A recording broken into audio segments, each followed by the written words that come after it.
નમસ્કાર વિદ્યાર્થી મિત્રો, હું Shivang Raval wording box YouTube ક્લાસમાં આપ સૌનું હાર્દિક સ્વાગત કરું છું. આવનારી તલાટી, જુનિયર ક્લાર્ક અને વિવિધ જે સરકારી પરીક્ષાઓ છે એને ધ્યાનમાં રાખીને વર્ડિંગ બોક્સ દ્વારા એક નવો ઇનિશિયેટિવ શરૂ કરેલો છે. ડેઈલી એક લેક્ચર YouTube ક્લાસના માધ્યમથી આપ સુધી પહોંચાડીએ છીએ. જે ક્લાસ સાથે સંબંધિત વિદ્યાર્થીઓ છે એ અને જેટલા પણ વિદ્યાર્થીઓ છે કે જે પોતાની જાતે તૈયારી કરી રહ્યા છે, સેલ્ફ સ્ટડી કરી રહ્યા છે, એ તમામ વિદ્યાર્થી મિત્રો માટે ખૂબ જ ઉપયોગી એવી આ શ્રેણી છે એ આપણા દ્વારા શરૂ કરવામાં આવેલી છે. એ અંતર્ગત મારી ઉપર જવાબદારી એવી છે કે હું તમને ગુજરાત સાથે સંબંધિત જેટલા પણ ભૂગોળ, જિલ્લા, ઇતિહાસ સાથે સંબંધિત પર્ટિક્યુલર જિલ્લાના ક્વેશ્ચનો છે એને સોલ્વ કરાવું. આજથી એ ઇનિશિયેટિવ શરૂ હું કરું છું ગુજરાતના જિલ્લાઓની શ્રેણી.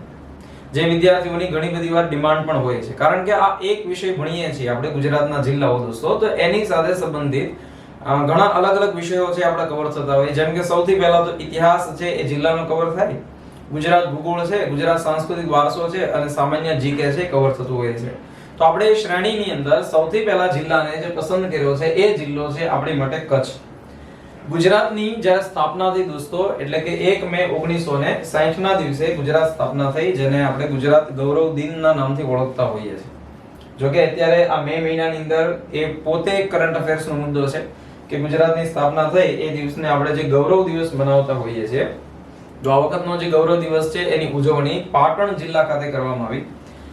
મારો જે કહેવાનો મતલબ છે કે અહીંયા તમારા બોર્ડની સ્ક્રીન સામે જે જિલ્લો તમે જોઈ રહ્યા છો, કચ્છ જિલ્લો, એ જિલ્લો ગુજરાતની સ્થાપના થઈ એટલે કે 1960 માં ત્યારે અસ્તિત્વ ધરાવતો હતો. તૈયારી કરતા તમામ વિદ્યાર્થીઓ છે જ્યારે શરૂઆતનું પોતાનું જે રીડિંગ કરતા હોય છે એના અનુસંધાને એટલી ખબર હોય છે કે ગુજરાતમાં 17 જેટલા જિલ્લાઓ 1960 માં અસ્તિત્વમાં આવ્યા હતા. એ પૈકીનો એક જિલ્લો છે એનું નામ છે કચ્છ. તો આ કચ્છને સમજવા માટે સૌથી પહેલી આપણે એની સામાન્ય માહિતી સમજવી જરૂરી છે, કારણ કે જ્યારે તમે એક જિલ્લો સમજો છો દોસ્તો, ત્યારે જિલ્લા સાથે સંબંધિત જેટલો પણ ભૂગોળના પોઈન્ટ છે, જેટલા પણ ભૂગોળના એની સાથે સંબંધિત નાના મોટા તથ્ય છે એ તમારે સમજવા પડે. સામાન્ય રીતે આપણે સાંસ્કૃતિક વારસો છે એને પણ આની અંદર જ ગણી લેતા હોઈએ છીએ. અને જો એ જિલ્લાનો ઇતિહાસ હોય એવું જરૂરી છે જ નહીં કે ગુજરાતના તમામ જિલ્લાઓ છે એનો ઇતિહાસ હોય જ અને એમાંથી પ્રશ્ન પૂછાતા હોય. અમુક જિલ્લા એવા છે કે જેની અંદરથી ઇતિહાસના ક્વેશ્ચનો વધારે પૂછાય, અમુક જિલ્લાઓ એવા છે કે જેની અંદર ભૂગોળના ક્વેશ્ચન વધારે પૂછાય અને અમુકમાંથી સાંસ્કૃતિક વારસો પૂછાય. કચ્છ જેવા જિલ્લાઓ ઓછા છે કે જેની અંદર ત્રણ વિષયોનો સમન્વય તમને જોવા મળે છે. એટલે ભૂગોળ પણ છે, સાંસ્કૃતિક વારસો પણ છે અને કચ્છ છે એનો પોતાનો ઇતિહાસ પણ છે. જે ગુજરાતના ઇતિહાસ અંતર્ગત તમે કચ્છનો ઇતિહાસ જોતા હો, ગુજરાતના સાંસ્કૃતિક વારસા અંતર્ગત એનો એ મુદ્દો ભણતા હો અને ગુજરાત ભૂગોળ અંતર્ગત તમારે એ મુદ્દો જોવો પડે. અને એની સિવાય તમારે સામાન્ય જે માહિતીઓ છે કચ્છની એ તો સમજવી ખરી જ. તો આ કચ્છને સમજવા માટે, આ બધા મુદ્દાને સમજવા માટે તમારે પહેલા એ સમજવાનું છે કે કચ્છની બેઝિક ડિટેલ શું છે. ગુજરાતના 33 જિલ્લામાંથી તમે એવું તો 100% સાંભળ્યું જ હશે કે વિસ્તારની દ્રષ્ટિએ કચ્છ છે એ સૌથી મોટો જિલ્લો છે. અને વિસ્તાર હોય, ક્ષેત્રફળ હોય, એ હંમેશા આપણે યાદ રાખવું જોઈએ. યાદ હશે પણ ખરું, જો નથી યાદ તો આ મુદ્દાને તમારે લખવાનો પણ છે. 45,652 ચોરસ કિલોમીટર એરિયા છે. હંમેશા દોસ્તો જ્યારે બે સ્થળ વચ્ચેનું અંતર છે આપણે માપતા હોઈએ ને, ત્યારે હંમેશા કિલોમીટર ખાલી બોલતા હોઈએ છે કે ફલાણી જગ્યાથી આ જગ્યા સુધી, અમદાવાદથી સુરત વચ્ચેનું અંતર છે એ એટલા કિલોમીટર છે. પણ જ્યારે તમારે કોઈ ક્ષેત્રફળ માપવું છે, વિસ્તાર માપવો છે, તો હંમેશા એની પાછળ એકમ લાગે છે, એ છે ચોરસ કિલોમીટર. ગુજરાતનું કુલ ક્ષેત્રફળ છે એ 1,96,000. એટલે અહીંયા હું તમને લખી પણ દઉં છું. ગુજરાતનું, આપણા રાજ્યનું કુલ ક્ષેત્રફળ છે એ તમને જોવા મળે છે 1,96,024. એ રીતે આપણે યાદ રાખતા હોઈએ, 1,96,024 ચોરસ કિલોમીટર. હવે આમાં જે માત્ર કચ્છની વાત કરવામાં આવે તો કચ્છ પોતે એવડો મોટો જિલ્લો છે આપણા ગુજરાતનો ક્ષેત્રફળની દ્રષ્ટિએ કે જે પોતે 45,652 ચોરસ કિલોમીટર જેટલું એરિયા ધરાવે છે. તો આનાથી મોટો તો એક જિલ્લો ગુજરાતમાં છે જ નહીં. હા, નાના જિલ્લાઓની કેટેગરી પૂછાય, આપણે જવાબ આપતા હોય કે ડાંગ છે એ સૌથી નાનો જિલ્લો છે ક્ષેત્રફળની દ્રષ્ટિએ. હવે જ્યારે તમને એમ કહે છે, જો તમે આગળ ગણિત અને એવા વિષયો ભણ્યા હો, ટકાવારી જેવા સબ્જેક્ટ ભણ્યા હો, જ્યારે તમારી પાસે પૂરેપૂરું માપ આપી દેવામાં આવે, પૂરેપૂરું ક્ષેત્રફળ હોય, પૂરેપૂરી જે બાબત બતાવી દેવામાં આવી હોય એને આપણે 100% કહેતા હોઈએ છીએ દોસ્તો. આ યાદ રાખજો, કોન્સેપ્ચ્યુઅલ માહિતી છે તમારી માટે. આ એક લેક્ચર છે એ એક માર્ક્સ ના હોઈ શકે છે. એટલે YouTube ક્લાસ જે તમે રેગ્યુલર અટેન્ડ કરો છો તો તમારે એ બધા મુદ્દાઓની નોટ બનાવવાની છે અને મુદ્દાને લખવાના છે. હા, નો સમજાય ક્વેરી માટે તોય પણ તમે અમને માહિતી આપી શકો છો અને ક્વેરી સોલ્વ કરાવી શકો છો. 45,652 ચોરસ કિલોમીટર જો એરિયા હોય તો એ ગુજરાતના કુલ 100% ક્ષેત્રફળની અંદર દોસ્તો 24% જેટલું ક્ષેત્રફળ રોકે છે. આ વસ્તુ માત્ર ગોખવાની નથી, આ વસ્તુ સમજવાની છે અને આપણા તમામ લેક્ચર એ સમજણથી જ ચાલતા હોય છે. વિષય જેવો બ્રોડ છે, ગુજરાતના જિલ્લાઓ, તો એની અંદર તમે માત્ર ગોખ કરશો તો બની શકે કે જ્યારે એક્ઝામ આવવાની હોય ત્યારે એને 2-3 વાર ફરીવાર રિવિઝનમાં લેવું પડે. જો એકવાર સમજશો એ મુદ્દાઓને અને પછી વાંચશો અથવા સમજીને પછી એને લખશો તો એ માત્ર એક જ વાર તમારે એને રિવિઝનની અંદર લેવાનું થશે.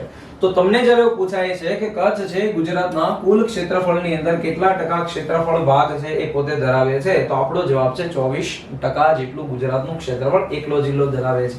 આ એની બેઝિક માહિતી થઈ. હવે ગુજરાત છે દોસ્તો એના 33 જિલ્લાઓ છે, એના કંઈક ને કંઈક વડું મથક હોય. તો એવી રીતે જ્યારે તમને પૂછે છે કે કચ્છની અંદર સાહેબ સૌથી મોટું જે શહેર છે કે જ્યાંથી સમગ્ર કચ્છનો વહીવટી વિભાગ છે એ સંભાળવામાં આવે છે, વડું મથક ઇન ધ સેન્સ પાટનગર. તો ગુજરાતનું પાટનગર છે જેમ ગાંધીનગર છે તો કચ્છનો વહીવટી ગાંધીનગરથી થતો હોય એ બાબત તો, પણ અહીંયા જ્યારે કચ્છ છે એનો જે વહીવટી મથક છે એ દોસ્તો થાય છે ભુજ ખાતેથી. કચ્છનું વડું મથક તમને પૂછે તો તમારો જવાબ શું હશે? ભુજ. ભુજની અંદર જેટલી પણ સરકારી મેઇન ઓફિસો છે કચ્છની આવેલી છે. કેમ? કારણ કે કોઈ વ્યક્તિ છે એ કચ્છની મુલાકાતે જાય, હમણાં હું તમને તાલુકા બતાવીશ. અહીંયા સૌથી છેલ્લો જે તાલુકો છે આપણે એને રાપર કહેતા હોઈએ. અહીંયા તમે જાઓ તો અહીંયા એક તાલુકો છે જેનું આપણે નામ આપતા હોઈએ છીએ લખપત. આખું કચ્છ છે એ રાપર થી લખપત સુધી ફેલાયેલું છે. બધી જગ્યાએ તમે આટો મારો, કોઈ જગ્યાએ તમને કચ્છ નામનો તાલુકો જોવા મળતો નથી. તો આ કચ્છનો જે જિલ્લાનું વહીવટી મથક છે એ ક્યાંથી કાર્યરત હશે? ભુજ ખાતે. જેટલી પણ સરકારી કચેરીઓ કામ કરે છે બધી ક્યાં કામ કરતી હશે? ભુજની અંદર. એટલે ભુજ એનું વડું મથક છે. બીજો એક મુદ્દો એવો પણ છે કે કચ્છની અંદર સાહેબ જે તાલુકાઓ છે એ તાલુકાની સંખ્યા તમને જોવા મળે છે 10. એ 10 માંથી 3 તો બોર્ડની સ્ક્રીન ઉપર આવી ગયા છે.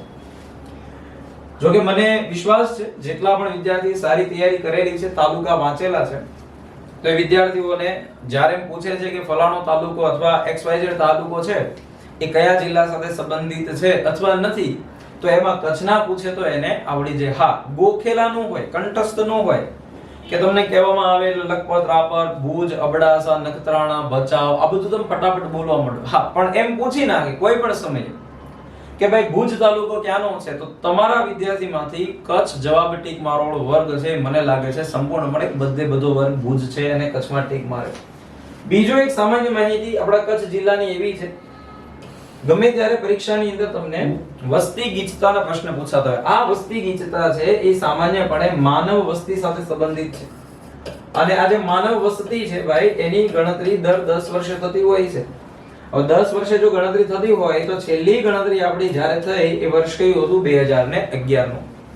હવે ટેકનિકલી આ હિસાબથી 10 વર્ષનો જે હિસાબ છે એ પ્રમાણે 2021 માં ગણતરી થવી જોઈએ ખરી, પણ 2021 માં ગણતરી થઈ શકી નહીં કારણ કે કોરોના પેન્ડેમિક, કોરોના મહામારીના કારણે વસ્તી ગણતરી છે એ પોસિબલ ન બની. આગળ જતા એનું અપડેટ તમને મળી જશે. 2011 ની માનવ વસ્તી ગણતરી છે એ એવું કહે છે કે કચ્છ જિલ્લાની અંદર જેટલા પણ લોકો વસવાટ કરે છે એ વસવાટમાંથી 1 ચોરસ કિલોમીટર એરિયા જેટલો હોય એ 1 ચોરસ કિલોમીટરમાં માત્ર રહેવાવાળા વ્યક્તિઓ છે એની સંખ્યા 46 છે. તો આ તો કેવું કહેવાય છે કે ગુજરાતની અંદર સૌથી ઓછી વસ્તી ગીચતા, સૌથી ઓછી. તમારે મને આપણો જે કમેન્ટ બોક્સ છે આજનો એની અંદર એવી માહિતી આપવાની છે કે સૌથી વધુ વસ્તી ગીચતા છે એ ગુજરાતનો કયો જિલ્લો છે એ ધરાવે છે. ઓકે, એક જવાબથી હજી એની અંદર એક વસ્તુ એડ કરી દેવાનું છે. સૌથી વધુ વસ્તી ગીચતા છે એ કયો જિલ્લો છે એ ધરાવે છે ગુજરાતમાં. અને બીજો મુદ્દો કે એની વસ્તી ગીચતા છે એ દર 1 ચોરસ કિલોમીટરે કેટલા વ્યક્તિની છે, આ માહિતી તમારે મને આપવાની છે. તો જ્યારે તમે કોઈ પણ જિલ્લો છે એને તૈયાર કરો છો દોસ્તો, તો આ બેઝિક માહિતી તમારી પાસે હોવી જોઈએ. હજી એક માહિતી તમારી પાસે એવી હોવી જોઈએ, જો અહીંયા તમારી સ્ક્રીન ઉપર આખો કચ્છ જિલ્લો છે આ જિલ્લાનો આ જે નકશો છે એ તમારા મગજની અંદર છપાઈ ચૂકેલો હોવો જોઈએ.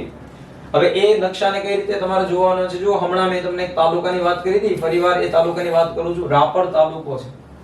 ગુજરાતની અંદર જ્યારે તમે દક્ષિણ, ઉત્તર, પશ્ચિમ, પૂર્વ આવા બધા મુદ્દાઓ છે એને તૈયાર કરતા હો ને દોસ્તો, ત્યારે તમારી પાસે તાલુકાઓ છે એને પણ એવું જો પૂછી નાખે ક્રમવાળો.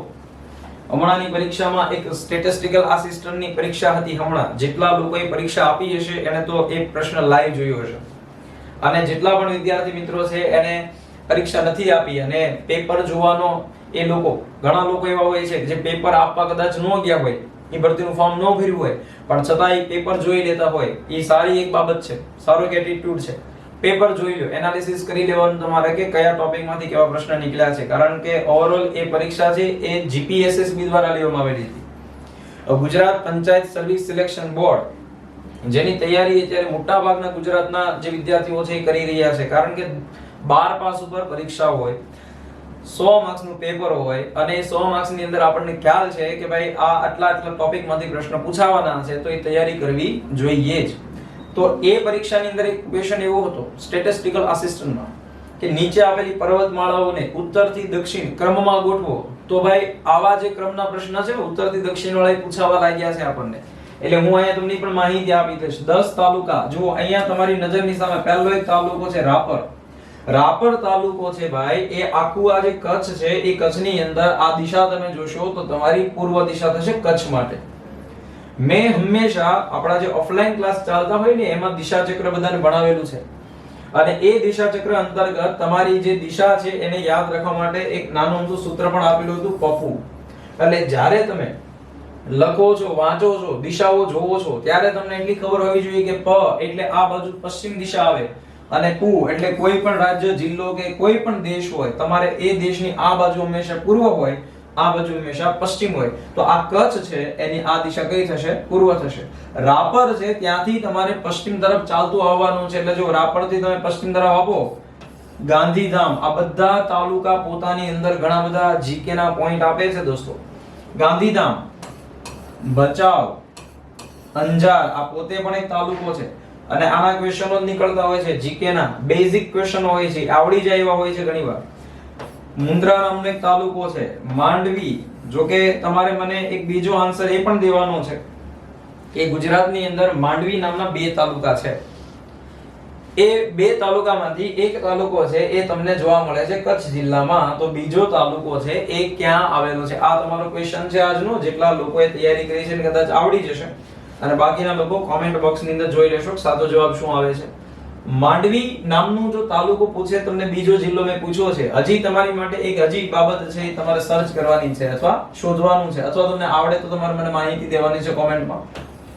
ગુજરાતની અંદર અહમદપુર માંડવી નામનું એક સ્થળ છે, જે આગળના જિલ્લાઓના લેક્ચરમાં પણ આવી જશે, પણ એની પહેલા તમારે મને કહેવાનું છે કે આ અહમદપુર માંડવી નામનું સ્થળ છે ગુજરાતમાં કયા જિલ્લા સાથે સંબંધિત છે. ચાલો હવે અહીંયા આગળ વધીએ. રાપર, ભચાઉ, અંજાર, ગાંધીધામ, મુન્દ્રા, માંડવી, આગળ આવે નખત્રાણા, અને નખત્રાણાથી તમે પાછા પશ્ચિમ તરફ જાઓ છો એટલે તમારી પાસે એક સરસ મજાનો તાલુકો આવે છે, જીકે નો ભંડાર, જેનું નામ છે લખપત. અને એક તાલુકો છે જે અહીંયા લખવામાં ઉલ્લેખ નથી થયો, અબડાસા. ગુજરાત સાથે સંબંધિત આ જે તાલુકાઓ છે એના કચ્છના તાલુકાઓ છે એ બધામાંથી વિશેષતાઓ નીકળતી હોય છે. તો આ પોઈન્ટને તમારે કન્સિડર કરવો પડે કે ગુજરાતના જે 10 કચ્છના જે 10 તાલુકા છે એ 10 તાલુકામાંથી આ એટલા તાલુકાઓ છે એ ક્રમશઃ આ રીતે તમારી સામે આવે છે. મેઈન જો કે તાલુકો ચર્ચામાં લેવામાં બાકી રહી ગયો એ તાલુકાનું નામ છે ભુજ, જે કચ્છનું સૌથી મોટું શહેર એવું કહેવું હોય તો એ તમે કહી શકો. અને આ કચ્છ છે એનું વહીવટી મથક પણ એ જ તમને જોવા મળે છે. બીજી એક બાબત છે કે જ્યારે તમે આ બધા તાલુકાઓ છે એને સમજો છો તો તમારી એક બીજી પણ બાબત છે કે સાહેબ એની સરહદો છે એ પણ સમજવી જોઈએ. હા, બેઝિક મુદ્દો છે. આપણા લેક્ચરના જેટલા પણ મુખ્ય બાબતો હોય છે એમાંની એક બાબત છે, બેઝ થી શરૂ કરો, બેસ્ટ સુધી પહોંચો. નાના ક્વેશ્ચનો છે એને સાથે સાથે વચ્ચે તમારે લેતા જવાના છે. એમાંનો એક મુદ્દો છે સરહદનો. ગુજરાતની અંદર 33 જિલ્લાઓ છે, એ 33 જિલ્લામાંથી એવો જિલ્લો કે જે પોતે આંતરરાષ્ટ્રીય સરહદ બનાવતો હોય, જો ખાસ ધ્યાન આપવાનું છે તમારે આ મુદ્દા પર, એવો જિલ્લો આંતરરાષ્ટ્રીય સરહદ બનાવતો હોય એવો જિલ્લો જે આંતરરાજકીય સરહદ બનાવતો હોય, આ શબ્દ છે તમારા સરહદ માટેના, એવો જિલ્લો જે દરિયાઈ સરહદ બનાવતો હોય અને એવો જિલ્લો જે પોતે આંતરિક સરહદ બનાવતો હોય. આ બધી સરહદો છે એને ક્લાસમાં જેટલા પણ સ્ટુડન્ટ્સ ભણ્યા હશે ને ગુજરાત જીઓગ્રાફી, એનો પરિચય હશે આંતરરાષ્ટ્રીય, આંતરરાજકીય, દરિયાઈ અને આંતરિક સરહદ. આંતરરાષ્ટ્રીયનો મતલબ એવો થાય છે કે બીજા કોઈ અન્ય દેશ સાથે આપણું આ જે કચ્છ છે એ સરહદ બનાવે છે, આપણું ગુજરાત સરહદ બનાવે છે, આપણું ભારત છે બીજા કોઈ અન્ય દેશ સાથે સરહદ બનાવે છે, તો આપણે એને આંતરરાષ્ટ્રીય સરહદ કહેતા હોઈએ. હવે એ તો સમજણમાં આવે એવી જ બાબત છે, પણ છતાં એની ડેફિનેશન આવી છે તો હું જણાવું છું. આંતરરાજકીયનો મતલબ એવું થાય છે કે ભારતના આપણા જેટલા પણ રાજ્ય છે એ રાજ્યમાંથી એવા કેટલા રાજ્ય છે કે જે આપણે ગુજરાતને સ્પર્શે, ગુજરાતને સ્પર્શે છે, એમાંથી એવા કયા રાજ્ય છે કે જે કચ્છને સ્પર્શે છે, એને એની આંતરરાજકીય બોર્ડર કહેવાય. એની પછી દરિયાઈ સરહદ છે, તો ગુજરાતને દરિયો સ્પર્શે છે, સૌથી વધુ કચ્છને સ્પર્શે છે, એ તો અવારનવાર તમારા મગજમાં ઉતરતું હોય. દરિયાઈ સરહદ અને આંતરિક એટલે કે ગુજરાતનો જે અન્ય 32 જિલ્લાઓ છે કચ્છને બાદ કરતા, એટલે કે ટોટલ 33 જિલ્લા, એમાંથી કેટલા એવા જિલ્લાઓ છે કે જે કચ્છને સ્પર્શે છે, એને એની આંતરિક સરહદ કહેવાય. શરૂઆત કરીએ આપણે આંતરરાષ્ટ્રીય સરહદથી. પહેલાની સરહદના મુદ્દાને કમ્પ્લીટ કરી દઈએ જિલ્લા માટે. આંતરરાષ્ટ્રીય સરહદની અંદર આપણે ગુજરાત છે ભાઈ એ પાકિસ્તાન સાથે સરહદ બનાવે છે. અને આજે પાકિસ્તાન સાથે સરહદ બનાવે છે ભાઈ, તમારી માટે એ પોઈન્ટ છે, કદાચ નવો નહીં હોય. આપણે દિશા ચક્ર છે એને આ રીતે સમજતા હોઈએ છીએ, આ રીતે દિશા ચક્ર છે બનાવતા જ હોઈએ છીએ, ક્લાસની અંદર પણ તમે બનાવી દીધું હશે. આ જે મુખ્ય તમારી દિશાઓ છે, અહીંયા ઉત્તર છે, આ બાજુ તમને દક્ષિણ દિશા તમને જોવા મળશે. હમણાં મેં સૂત્ર તમને આપ્યું છે પપુ, એ અંતર્ગત અહીંયા તમારી પશ્ચિમ દિશા છે, અહીંયા આપણી પૂર્વ દિશા છે. ઉત્તર, દક્ષિણ, પશ્ચિમ, પૂર્વ. અને હું એક જે ટ્રીક આપતો હોઉં છું બીજી 4 ખૂણા યાદ રાખવાની, એ તમારી ટ્રીક છે નવાઈ. તો નવાઈ ટ્રીક અંતર્ગત અહીંયા તમારે મૂકવાનું છે ન, અહીંયા મૂકવાનું છે વા, અહીંયા મૂકવાનું છે ઈ અને અહીંયા મૂકવાનું છે અ. નૈઋત્ય, વાયવ્ય, ઈશાન અને અગ્નિ, આ 4 જે ખૂણા છે અને 4 જે મુખ્ય દિશા છે એના આધારે આખું ગુજરાત ભૂગોળ અને ગુજરાતના જિલ્લાઓનું સ્થાન નક્કી થતું હોય છે દોસ્તો. તો અહીંયા આપણું જે ગુજરાત, માનો કે આને આપણે મૂકી દઈએ કે આ આપણું ગુજરાત છે, તો આ ગુજરાતને હું અહીંયા ચાલો લખી પણ દઉં છું, આ આપણું ગુજરાત છે. એ ગુજરાતની વાયવ્ય તરફ શું આવેલું છે, તો એની વાયવ્ય તરફ આવેલું છે પાકિસ્તાન. ચાલો, ગુજરાતની નૈઋત્ય તરફ શું આવેલું છે, તો ત્યાં આવેલું છે અરબ સાગર. ગુજરાતની ઈશાન તરફ શું આવેલું છે, તો અહીંયા આવેલું છે રાજસ્થાન. આ અત્યારે કચ્છની સિવાય હું ગુજરાતની વાત કરી રહ્યો છું. ગુજરાતની અગ્નિ તરફ શું આવેલું છે, તો અહીંયા આવેલું છે મહારાષ્ટ્ર. એટલે એક વાત તો સ્પષ્ટ છે કે આપણા ગુજરાતને આંતરરાષ્ટ્રીય સરહદ અડે છે. શું કામ? કારણ કે પાકિસ્તાન છે એ આપણો પાડોશી દેશ છે, માનો કે ન માનો. આ પાડોશી દેશ પાકિસ્તાન છે એ ગુજરાતને સ્પર્શે છે. ઓકે, ગુજરાતની અંદર દોસ્તો ટોટલ જે જિલ્લા છે એ જિલ્લા 33 છે, તો 33 જિલ્લા પાકિસ્તાનને સ્પર્શતા નહીં હોય. તો કયો જિલ્લો એવો છે જે પાકિસ્તાનને સ્પર્શે છે? તો જવાબ શું આવે કે પાકિસ્તાનને ગુજરાત વતી એટલે કે ગુજરાતનો કયો જિલ્લો સ્પર્શે છે? તો આપણે શું કહીએ છીએ કે સાહેબ એ જિલ્લો છે એનું નામ છે કચ્છ. એટલે કચ્છ જે એ આંતરરાષ્ટ્રીય સરહદ બનાવે છે. હવે જ્યારે તમે કચ્છના આંતરરાષ્ટ્રીય સરહદના પ્રશ્ન સમજતા હો તો તમને આંતરરાષ્ટ્રીય સરહદનું નામ પૂછે છે. હવે આ આંતરરાષ્ટ્રીય સરહદમાં મોટા ભાગના વિદ્યાર્થી છે એને 24 પેરેલલ આપણા ક્લાસની અંદર સાંભળેલું હશે અને એની સિવાય એનું નામ છે રેડ ક્લિફ. જો આજના લેક્ચરનો આ ઉદ્દેશ એવો છે કે તમે કચ્છ જિલ્લાથી સંપૂર્ણપણે વાકેફ થાઓ, એટલે નાનામાં નાની બાબતો છે એને પણ હું અહીંયા કન્સિડર કરતો જાઉં છું. અહીંયા તમારી પાસે બે નામ છે રેડ ક્લિફ અને 24 પેરેલલ. એ બંનેમાં ફેર શું છે? બંને નામમાં ફેર શું છે? ભાઈ આ રેડ ક્લિફ બોર્ડર છે, ઈ બોર્ડર આપણે શું કહેતા હોય, ભારત અને પાકિસ્તાન છે એની બોર્ડર છે, એને રેડ ક્લિફ બોર્ડર કહેવાય. હા, એ તો સાચું છે.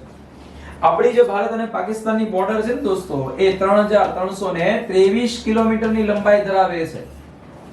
હવે આની અંદર બોર્ડરના ડેટામાં ચેન્જ થયો હશે, પણ શું કામ? જમ્મુ કાશ્મીર રાજ્યમાંથી કેન્દ્ર શાસિત પ્રદેશ તો એટલા માટે, પણ 3323 કિલોમીટર એઝ ઇટ ઇઝ છે.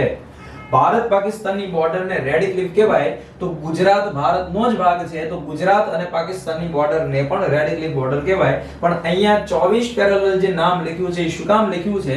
કારણ કે આપણા ગુજરાતમાંથી શું પસાર થાય છે? કર્કવૃત પસાર થાય છે. આ કર્કવૃત છે એ 23.5 ડિગ્રી એટલે કે ઉત્તર અક્ષાંશ તમને જોવા મળે છે. અને જ્યાંથી કર્કવૃત પસાર થાય છે દોસ્તો, એ કર્કવૃત આપણા ગુજરાતના 6 જિલ્લામાંથી પસાર થાય છે. અને આ 6 જિલ્લામાં અરવલ્લીથી શરૂ થાય અને ક્યાં સુધી જાય? કચ્છ સુધી.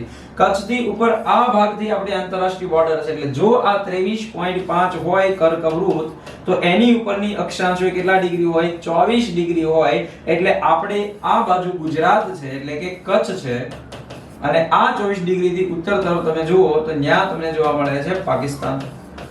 બંને આ જે દેશ છે આપણું ભારત અને પાકિસ્તાન, એમાં ગુજરાત રાજ્યમાંથી જે પસાર થાય છે અક્ષાંશ એ કેટલા ડિગ્રી છે? 24 ડિગ્રી અક્ષાંશ.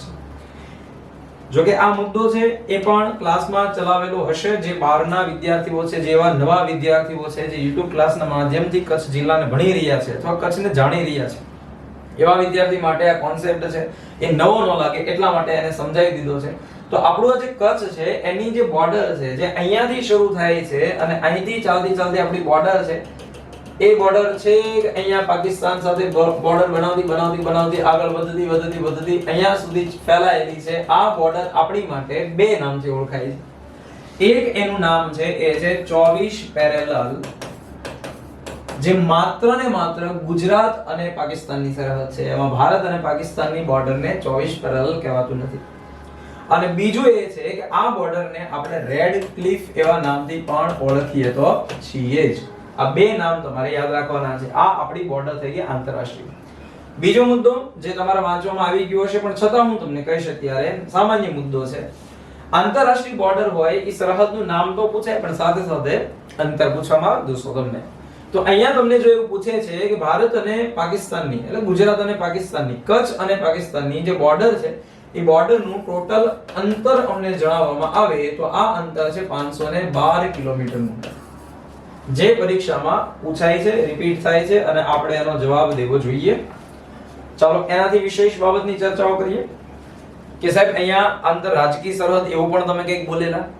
ગુજરાતને 3 રાજ્યની સરહદ અડે છે: રાજસ્થાન, મધ્યપ્રદેશ, મહારાષ્ટ્ર. આ ત્રણ રાજ્ય ગુજરાતને અડે છે. એનો મતલબ શું થાય?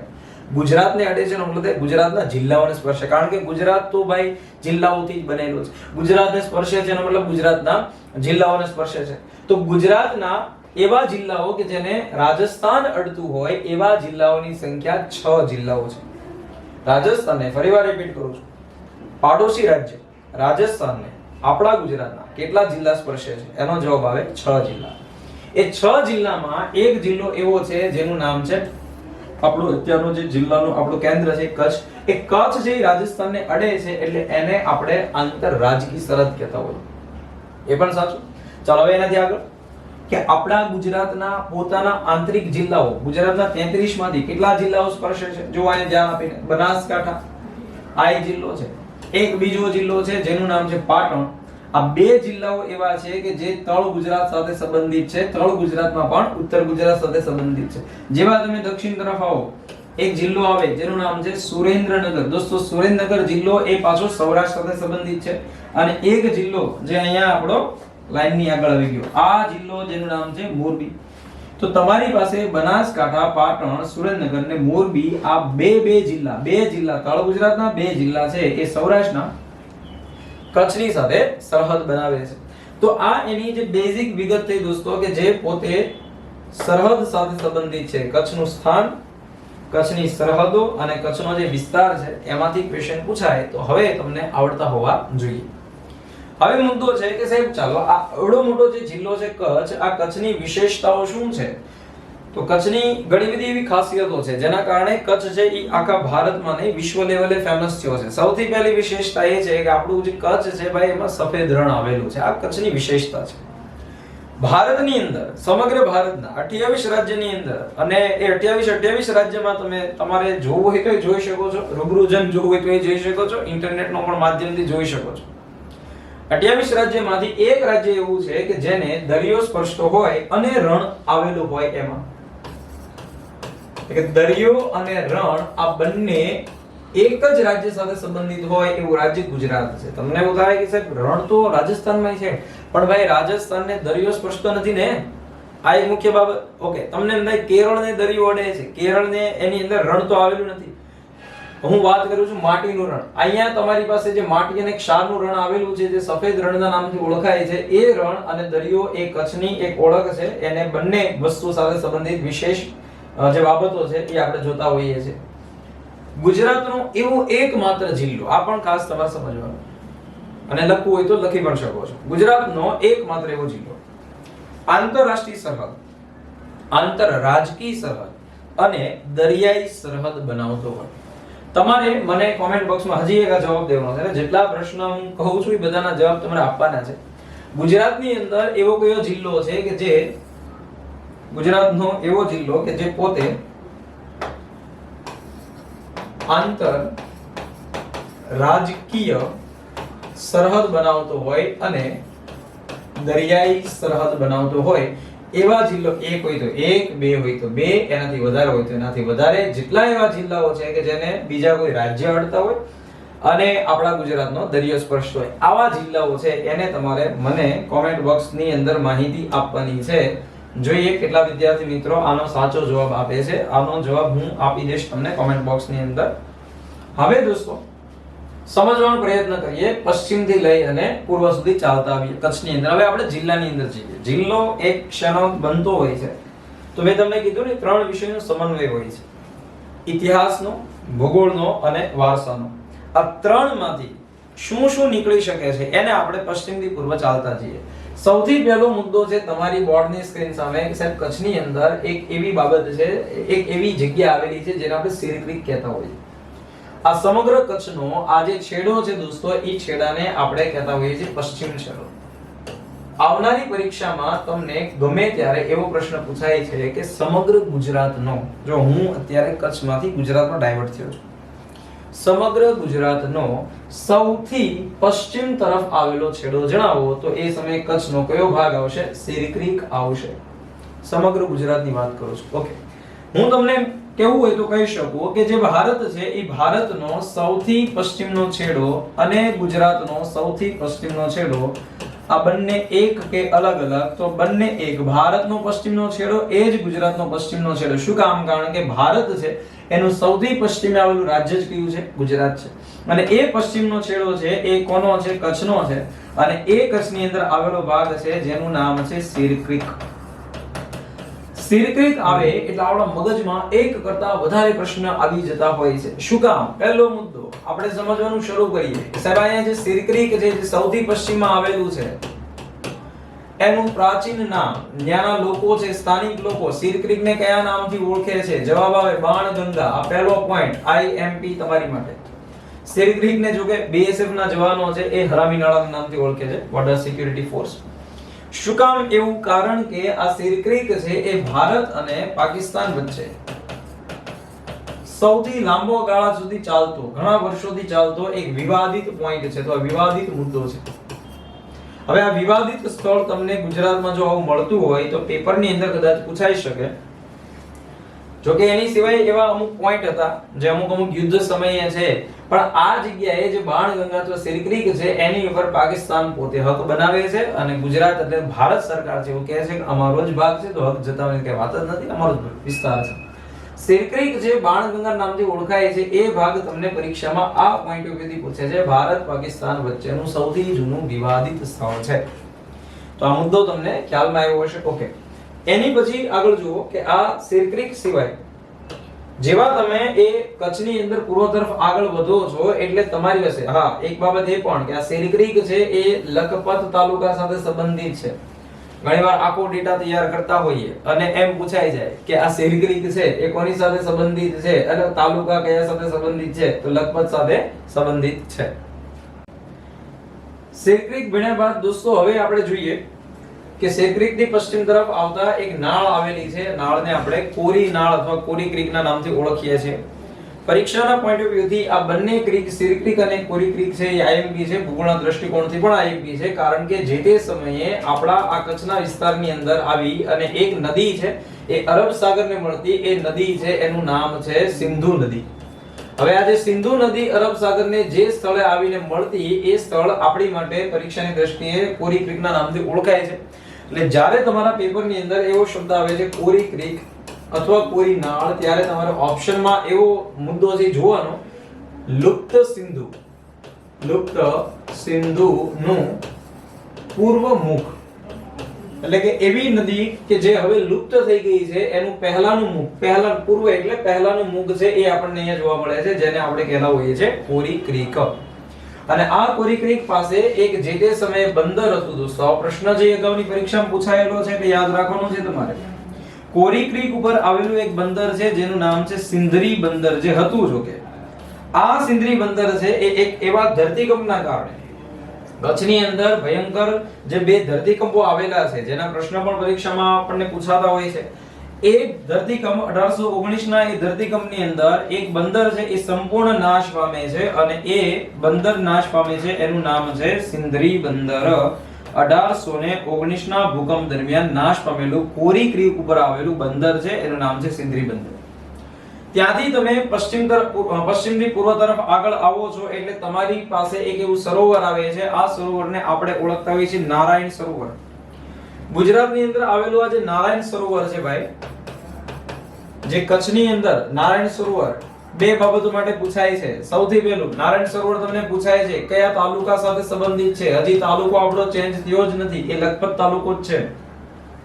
બીજો મુદ્દો, નારાયણ સરોવર છે એની વિશેષતા શું છે? તો સાહેબ આ જે જગ્યાએ નારાયણ સરોવર આવેલું છે એ ભારતના કહેવાતા એવા 5 પવિત્ર સરોવર છે, એ પવિત્ર સરોવરમાં સ્થાન ધરાવે છે. પ્રશ્ન તમને થવો જોઈએ કે ભારતના 5 પવિત્ર સરોવર એટલે એટલા પવિત્ર છે, માણસો ત્યાં યાત્રા માટે જતા હોય છે. એ 5 પવિત્ર સરોવરની અંદર આ આપણું જે નારાયણ સરોવર છે એનો સમાવેશ થાય કે ન થાય? મોટાભાગના વિદ્યાર્થીઓ જ્યારે વાંચતા હોય ગુજરાત જીઓગ્રાફી ત્યારે એને બે સરોવર ભેગા થતા હોય છે. એક નળ સરોવર છે, એક નારાયણ સરોવર છે. તો હંમેશા નળ સરોવર છે કચ્છમાં આવતું છે જ નહીં, એટલે તમારે નારાયણ સરોવરને જ કચ્છની દ્રષ્ટિકોણથી યાદ રાખવાનું છે. હવે સાથે હું તમને પણ જણાવી દઉં કે ભારતના 5 પવિત્ર સરોવર છે એ કયા કયા છે. જો પહેલું સરોવર છે જેને આપણે કહીએ છીએ નારાયણ સરોવર. બીજું એક સરોવર છે જેને આપણે કહીએ છીએ બિંદુ સરોવર. જો કે બિંદુ સરોવર છે ઓડિશામાં પણ છે, આપણા સિદ્ધપુરમાં પણ છે. ત્રીજું જે સરોવર છે આપણી માટે માન સરોવર છે. જો કે ભારતની માં આવેલું નથી પણ છતાં તમારે 5 પવિત્ર સરોવરમાં યાદ રાખવાનું છે. એક સરોવર છે જેનું નામ છે પંપા સરોવર, અને એક પાંચમું જે સરોવર છે જેનું નામ છે પુષ્કર સરોવર. ગુજરાત સાથે સંબંધિત હોય કે ના હોય, આપણે એટલું યાદ રાખવાનું છે કે 5 પવિત્ર સરોવરમાં નીચેનામાંથી કયા સરોવરનો સમાવેશ થતો નથી. આની સિવાય કોઈ પણ હોય એ તમારે ટીક મારી દેવાનું છે. નારાયણ, બિંદુ, માન, પંપા અને પુષ્કર સરોવર. પંપા સરોવરની અહીંયા જે વાત કરવામાં આવી છે દોસ્તો, એ કર્ણાટકની અંદર આવેલું પંપા સરોવર છે એની વાત કરેલી છે.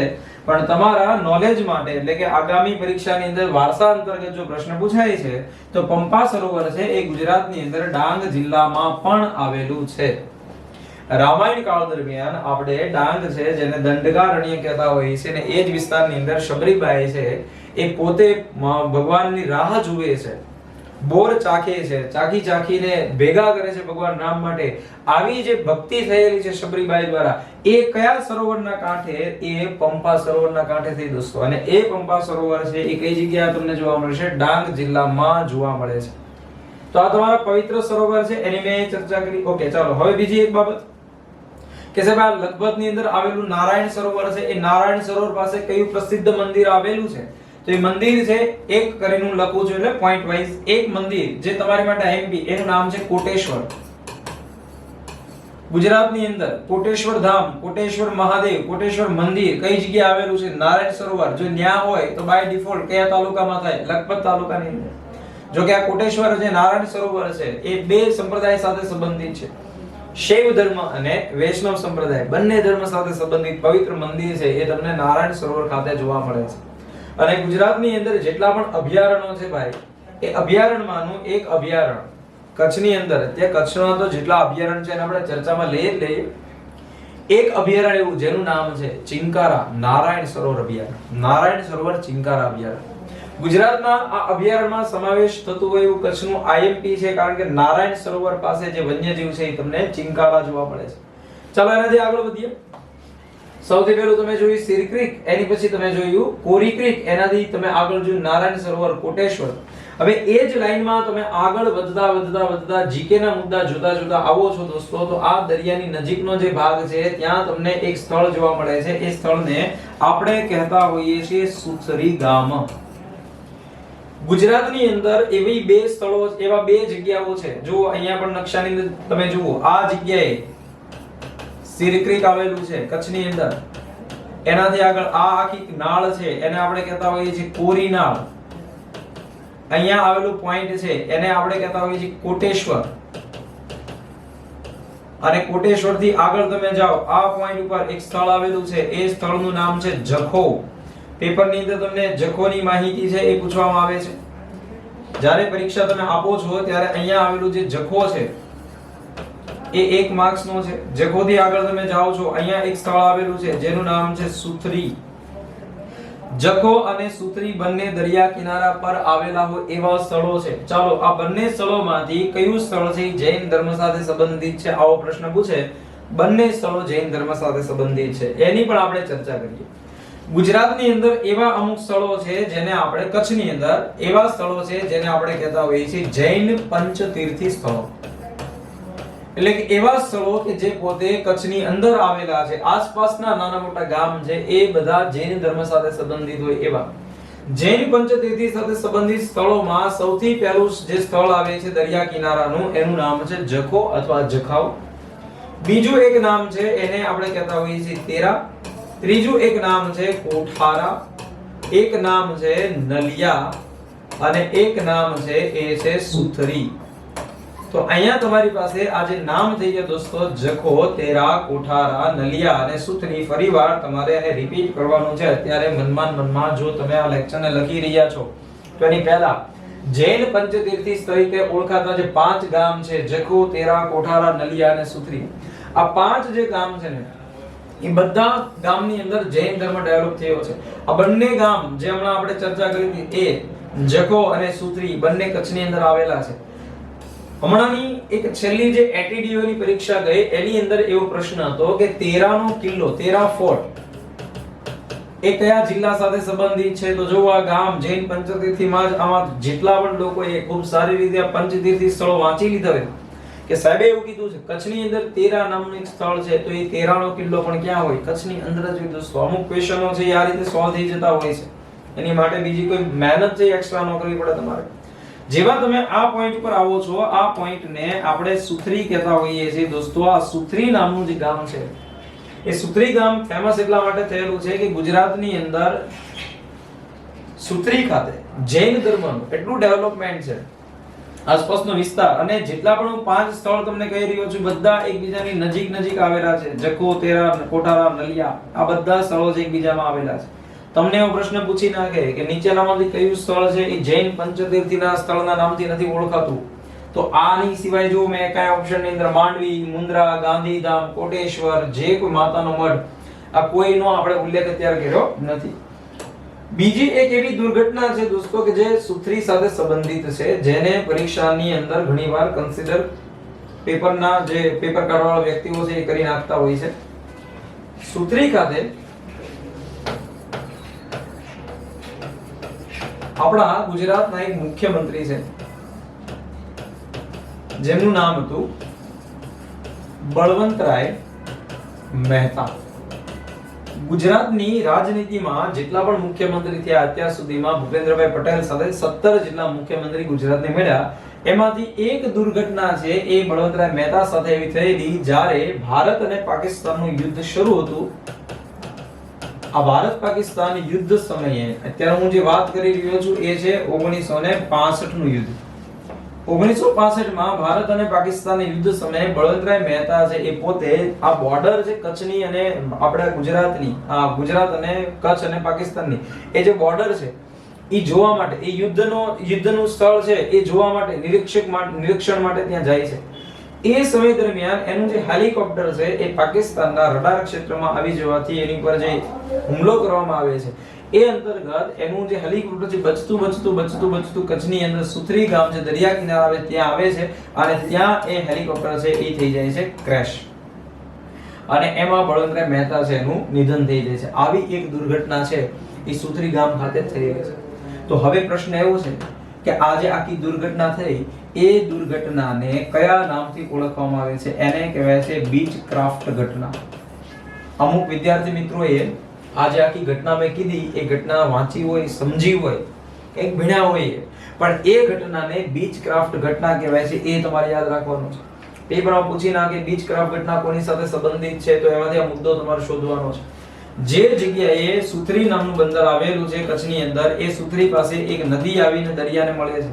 આ નદીનું નામ છે કનકાવતી. જો આવા ક્વેશ્ચનો પણ પૂછી નાખે, કનકાવતી નદી છે એ કઈ જગ્યાએ દરિયાને સંગમ પામે છે તો આ જગ્યાને આપણે કહીએ છીએ સુથરી. તો સામાન્ય રીતે નદીઓ હોય એની ઉપર જે બંધ બનાવવામાં આવે એને કંઈક નામ આપવામાં આવે. તો અહીંયા જે કનકાવતી નદી છે દોસ્તો એની ઉપર પણ એક બંધ બનાવી દીધો છે અને આ બંધ છે એને નામ આપવામાં આવે છે બળવંત સાગર સરોવર. હવે ગુજરાતની અંદર આજે બળવંતરાય મહેતા છે એ ગુજરાતના વ્યક્તિ તરીકે બીજા મુખ્યમંત્રી હતા અને એ બળવંતરાય મહેતા છે એ પોતે જે જિલ્લા સાથે સંબંધિત છે એ જિલ્લો છે ભાવનગર. પણ જ્યારે તમને પૂછે છે કે બળવંત સાગર સરોવર ક્યાં આવેલું છે તો તમારો જવાબ આવે છે કચ્છની અંદર. કયું એવું સ્થળ છે? સુથરી ખાતે, કારણ કે કનકાવતી નદી ઉપર બનાવવામાં આવેલું છે. તો આ એક માહિતી તમારી માટે કચ્છના દરિયા કિનારા સાથે સંબંધિત, કચ્છના જિલ્લા સાથે, કચ્છના ભૂગોળ સાથે સંબંધિત માહિતી છે. જો પહેલા આપણે આજે આખો જે વિસ્તાર છે દરિયાનો એને કવર કરી રહ્યા છીએ. આમથી ચાલી રહ્યા છે પશ્ચિમથી આપણે પૂર્વ તરફ ચાલી રહ્યા છે. વળી પાછો આંટો મારી પાછો આવશું કે કયા મુદ્દામાંથી પેપરમાં પ્રશ્ન નીકળી શકે.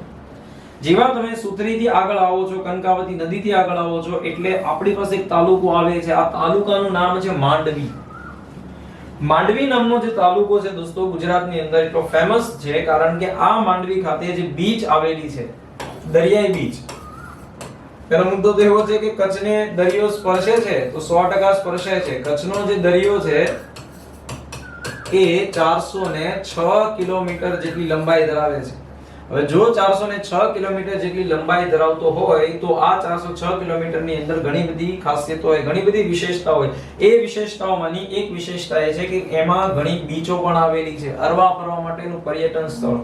પણ હું જે અત્યારે તમને માંડવીની વાત કરી રહ્યો છું દોસ્તો, એ માંડવી ખાતે આવેલી જે બીચ છે એ ગુજરાતની એકમાત્ર ખાનગી બીચ તરીકે આપણે ઓળખીએ છીએ. પ્રશ્ન પૂછી શકે તમને પર્યટન સ્થળ તરીકે નીચેનામાંથી કયું સ્થળ છે એ ગુજરાતની એકમાત્ર પ્રાઇવેટ બીચ, ખાનગી બીચ છે? તેમાં જવાબ શું આવશે? માંડવી. સામાન્ય રીતે માંડવીને તમે જ્યારે ભણો છો શહેર તરીકે તો આ માંડવી શહેરની સ્થાપના છે એ જ્યારે કરવામાં આવી 1580 માં. આ પણ કદાચ જો પૂછે ઐતિહાસિક મુદ્દો થઈ ગયો કચ્છનો. તો માંડવી છે એનો ઇતિહાસ એવો છે 1580 માં માંડવી શહેરની સ્થાપના થઈ. જ્યારે માંડવી શહેરની સ્થાપના થઈ ત્યારે જે મહારાજા હતા, મહારાવ ખેંગારજી, અને આ ખેંગારજી કેટલામાં હતા? પ્રથમ હતા. કચ્છનું જે રજવાડું છે દોસ્તો એ રજવાડા અંતર્ગત મહારાવ ખેંગારજી પ્રથમ છે. એમના શાસનકાળ દરમિયાન માંડવી શહેરની સ્થાપના થઈ અને માંડવી બંદરની પણ સ્થાપના થઈ. માંડવી નામનું જે શહેર છે એ ગુજરાતની અંદર કઈ નદીના કિનારે આવેલું છે? આવો પ્રશ્ન પૂછાય છે. રૂકમાવતી નદી. કે ગુજરાતની મોટાભાગની નદીઓ છે એના કિનારે કોઈના કોઈ શહેરો વસેલા છે. એમાંય આ રૂકમાવતી નદી છે એ વળી પાછી પવિત્ર નદી, કારણ કે રૂકમાવતી નદી છે એના કિનારે એક ગામ આવેલું છે, એનું નામ છે રામપરા વેંકરા. વાંચવામાં જો આવ્યું હોય રામપરા વેંકરા, આ રામપરા વેંકરા ગામ છે ત્યાં એક મેળો ભરાય દોસ્તો, ગંગાજીનો મેળો. ગુજરાતના જેટલા પણ મેળાઓ છે એ બધા મેળાની અંદર અલગ ઓળખ ધરાવતો ગંગાજીનો મેળો. વૌઠા અને તરણેતર ને એ તો સાંસ્કૃતિક વારસાની બુકની અંદર સીધું ઉગીને આપણે આંખે વળગે એવું હોય કે સીધું જ આવી ગયું. સૌથી લાંબો ચાલતો મેળો, સૌથી મોટો મેળો, લોકની જે રીતભાત છે એ બતાવતો મેળો. આવા બધા પોઈન્ટ આપણે વાંચીએ છીએ. આ પણ પોઈન્ટ યાદ રાખો, ગંગાજીનો મેળો છે માંડવીની અંદર રૂપમાવતી નદીના કિનારે રામપરા મેકરા નામના સ્થળ ખાતે કચ્છની અંદર ભરાતો હોય છે, કચ્છની અંદર યોજાતો હોય છે. એની સિવાય તમને આ માંડવી શહેર સાથે સંબંધિત પોઈન્ટ હજી શું પૂછી શકે પેપર કાઢવા વાળા વ્યક્તિ? કારણ કે દરિયા કિનારે આવેલી બીચ છે, દરિયા કિનારે બીચ આવેલી હોય તો સંભવતઃ ત્યાં સારામાં સારો મહેલ આવેલો છે અને એ મહેલ છે એનું નામ છે વિજય વિલાસ પેલેસ. અને જ્યારે કચ્છની અંદર જાઓ ત્યારે આ પેલેસની મુલાકાત પણ તમારે લેવી. ફરવા માટેનું સ્થળ છે, રિસોર્ટ છે, પેલેસ, વિજય વિલાસ પેલેસ. ગુજરાતના જેટલા પણ મહેલો આવેલા છે દોસ્તો, એમાંથી વિદ્યાર્થીઓ જ્યારે આપણી જીકે ની બુક વાંચતા હોય ત્યારે એને સૌથી મોટો મહેલ છે એ તો વાંચતા હોય લક્ષ્મી વિલાસ પેલેસ, જેમાં પાછળ વિલાસ શબ્દ લાગે છે વડોદરા. પણ કચ્છની અંદર આવેલો જે માંડવીમાં આવેલો મહેલ છે એનું નામ છે વિજય વિલાસ પેલેસ. માંડવી નામનું જે બંદર છે તો માંડવી નામનું શહેર છે, એ શહેરને એવું કહેવામાં આવતું કે આ શહેર છે એ દરિયાઈ સાહસિકોની ભૂમિ છે. ભાઈ દરિયાની અંદર સાહસિકોની ભૂમિ શું કામ? કારણ કે અત્યારે જે ટ્રાન્સપોર્ટાઇઝેશન થાય છે એક દેશમાંથી બીજા દેશમાં, એ વર્ષો પહેલા વહાણવટાના માધ્યમથી, અત્યારે જે પ્લેનથી થાય છે, પહેલા અત્યારે જો કે જહાજ અને વહાણવટાના માધ્યમથી પણ થાય છે, પણ શિપ આવી ગયા વહાણોની જગ્યાએ. પણ પહેલાના જે લોકો હતા એ વહાણો લઈ દરિયો ખેડતા. હવે એ દરિયો ખેડતા હોય એવા જે નાવિકો છે એની સાહસ કથાઓ આપણા કચ્છની અંદર લખાયેલી છે. અને એ સાહસ કથામાંથી એક નામ તમારા મગજની અંદર હોય, એનું નામ હોય કાંજી માલમ. પરીક્ષાની અંદર કાંજી માલમ છે એ જ્યારે પૂછાય ત્યારે તમે ઇતિહાસના પોઈન્ટ ઓફ વ્યૂ થી યાદ રાખો છો કે સર આ કાંજી માલમ નામનો વ્યક્તિ છે, એને વાસ્કો દી ગામા છે એને જળમાર્ગ બતાવેલો. વિચાર કરો દોસ્તો, તમારી આપણું જે આ એશિયા ખરું ને, આ એશિયાથી તમે આમ પશ્ચિમમાં જાઓ ને એટલે અહીંયા આફ્રિકા આવે, અને આ આફ્રિકા છે એની ઉત્તર તમે જુઓ ને તો અહીંયા યુરોપ આવેલું છે. યુરોપથી જેટલી પ્રજાતિઓ છે એ એશિયા છે પોતે વ્યાપાર કરવા માટે આવતી. જ્યારે અહીંયા તુર્ક મુસલમાનોએ યુરોપ અને એશિયા વચ્ચેનો જે મુખ્ય દરવાજો એટલે કે મુખ્ય સ્થળ છે કોન્સ્ટેન્ટિનોપલ એને જીતી લીધું, એટલે આ યુરોપની પ્રજાતિઓ છે એને ફરજ પડી કે આફ્રિકા ફરી એશિયા, એમાં જે જગ્યાએ આપણું જે ભારત આવેલું છે ત્યાં સુધી આવી અને વ્યાપાર કરે. અને હવે અહીંયા તો આવેલો છે હિન્દ મહાસાગર, અને આ બાજુ તમને જોવા મળે છે આ આફ્રિકા અને યુરોપ છે એની પશ્ચિમ તરફ તમને શું જોવા મળે છે? એટલાન્ટિક. ઘણા બધા એવા નાવિકો છે, તમે 8, 9, 10 ની પુસ્તકોથી આધુનિક ભારતના ઇતિહાસની પુસ્તક સુધી વાંચ્યું છે. ક્રિસ્ટોફર કોલંબસ ને બાર્થોલોમ્યુ ડાયસ ને આવા ઘણા બધા નામ છે. એમાંનું એક નામ છે વાસ્કો દી ગામા. વાસ્કો દી ગામા છે યુરોપથી આવતો આફ્રિકા સુધી આવે છે, અને આફ્રિકાની અંદર એની મુલાકાત છે દોસ્તો એ કોની સાથે થાય છે? કાંજી માલમ સાથે થાય છે. હવે એટલું તો જો કે આ લોકોને રસ્તા નથી મળતા, વાસ્કો દી ગામા છે અહીંયા પહોંચે છે, Bartholomew Dias Cape of Good સુધી આવે છે, ક્રિસ્ટોફર કોલંબસ છે એ પોતે અમેરિકા બાજુ ગયો જાય છે. એવા સમયે આપણા સાહસવીરો છે એ એશિયા ખંડના જે આફ્રિકાની અંદર એને મળે છે, તો આપણું એક પ્રકારનું સાહસ જ કહેવાય. તો વાસ્કો દી ગામાને જળમાર્ગ બતાવનાર વ્યક્તિ છે કાંજી માલમ. કઈ જગ્યા સાથે સંબંધિત છે આપણે કહેતા હોઈએ છે? માંડવી સાથે. તમે એક નામ સાંભળ્યું છે હાજી કાસમ. ગુજરાતની અંદર પાઠ્યપુસ્તકોમાં એક આ કવિતાઓ છે તમે ભણીને આવ્યા છો. હાજી કાસમ શું કામ? કારણ કે હાજી કાસમ છે એનું એક જહાજ છે જેનું નામ છે વીજળી. જો કે એનું મૂળ નામ છે SS વેતરણી. પણ એ હાજી કાસમ જ્યારે પોતાના જહાજની અંદર જેટલા પણ વ્યક્તિઓ હોય છે જે જાન ભરીને જે જાનૈયાઓને લઈને મહારાષ્ટ્ર મુંબઈની અંદર જતી હોય છે જાન, ત્યારે વચ્ચે દુર્ઘટના કેવી થાય છે કે એનું જે જહાજ છે એ પોરબંદર થી લઈ અને જુનાગઢના માંગરોળ વચ્ચેનો જે દરિયાનો વિસ્તાર છે એની અંદર જળ સમાધિ લઈ લે છે. હવે આ જે ઘટના બની હાજી કાસમ સાથે દોસ્તો, એની ઉપરથી જે કવિતા બની છે કે હાજી કાસમ તારી વીજળી રે મધ દરિયે વેરણ થઈ, એ હાજી કાસમ પણ પોતે માંડવી સાથે સંબંધિત છે. બીજી વિગત કે જ્યારે આપણે દરિયાઈ સાહસિકોની વાત કરતા હોઈએ ને ત્યારે એના ઉપર ઘણું સાહિત્ય લખાયેલું છે. જેમ કે અહીંયા તમને એમ કહે છે હાજી કાસમ તારી વીજળી, હાજી કાસમ તારી વીજળી, આ એક નવલકથા છે. માત્ર એટલું, હાજી કાસમ તારી વીજળી. જો તમને પૂછે છે કે આ નવલકથા કયા વ્યક્તિ દ્વારા લખાયેલી છે, તો આપણે કહીએ છીએ ગુણવંત આચાર્ય. તમે એ જ વિચારી રહ્યા છો જે હું તમને કહેવા માંગુ છું કે આ ગુણવંત આચાર્ય નામના જે વ્યક્તિ છે એમણે હાજી કાસમ. આ ગુણવંત આચાર્ય શું કામ ફેમસ છે ભાઈ ગુજરાતી સાહિત્યમાં?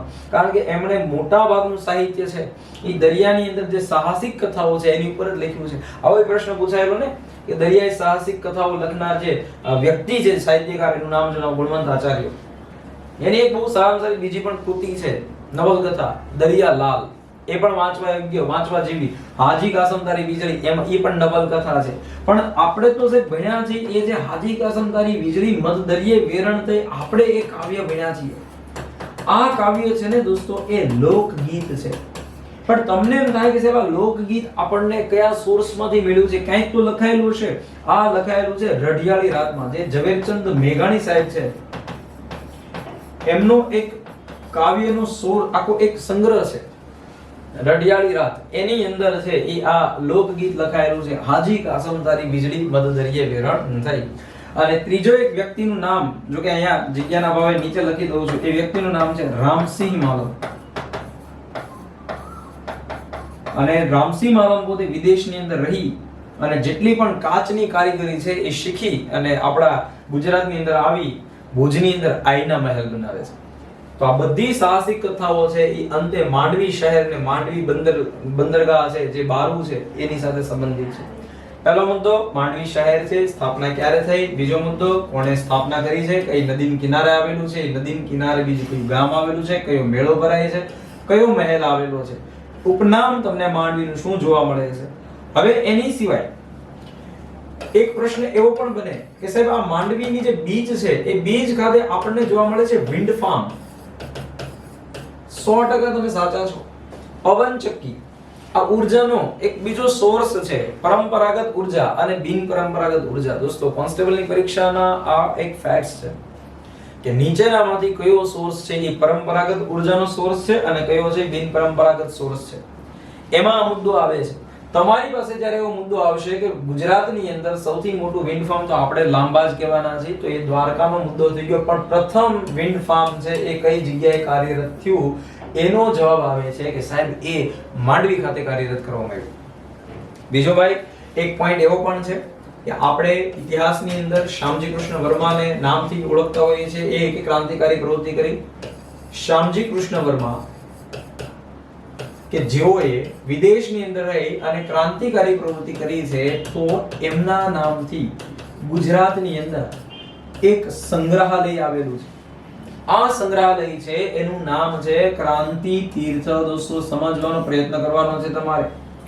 માંડવીની અંદર ક્રાંતિ તીર્થ નામનું એક સરસ મજાનું સંગ્રહાલય આવેલું છે જેની અંદર કઈ બાબતો બતાવવામાં આવે છે. તો શ્યામજી કૃષ્ણ વર્મા જેણે દેશ આઝાદ કરવા માટે વિદેશમાં રહીને ક્રાંતિકારી પ્રવૃત્તિ કરી, તો એ શ્યામજી કૃષ્ણ વર્મા છે એનું પણ જન્મસ્થળ છે એ માંડવી સાથે સંબંધિત છે. ક્રાંતિ તીર્થ આપણે એના નામથી ઓળખતા હોઈએ છીએ. તો આ બધી વિશેષતાઓ છે એ કચ્છ સાથે સંબંધિત જે માંડવી શહેર છે દોસ્તો એની સાથે આપણને જોવા મળી.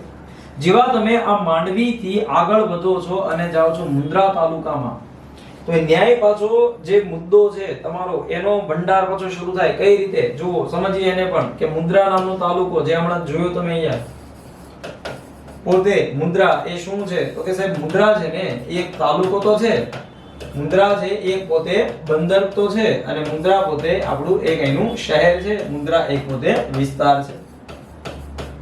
જ્યારે તમને પૂછે છે કે આ બંદર છે એનો પ્રકાર કેવો છે, આપણે એમ કહેતા હોઈએ બંદરના જે હમણાં મારે તમને ટોપિક લેવો છે કંડલા બંદર સમય, બંદરના પ્રકાર હોય સાહેબ આ બંદર છે એ તમને જોવા મળશે ખાનગી બંદર.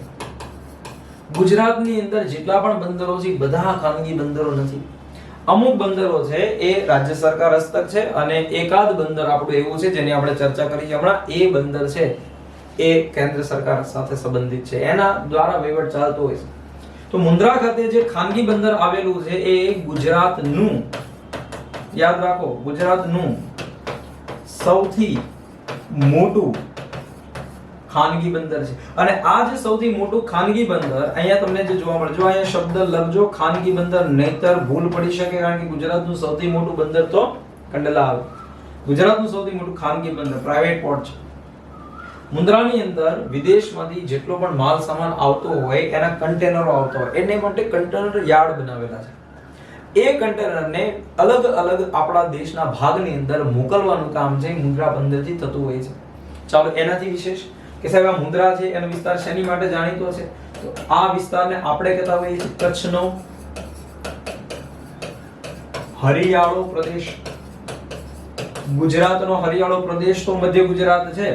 કચ્છનો હરિયાળો પ્રદેશ છે એ કયો છે? આપણો આ જે મુદ્રાનો વિસ્તાર છે એ વિસ્તારની દ્રષ્ટિએ વાત કરું છું. પછી તમને પૂછે કે સાહેબ આ મુદ્રા છે એનું ઉપનામ શું છે? આપણે કહેતા હોઈએ છીએ કચ્છનું પેરિસ,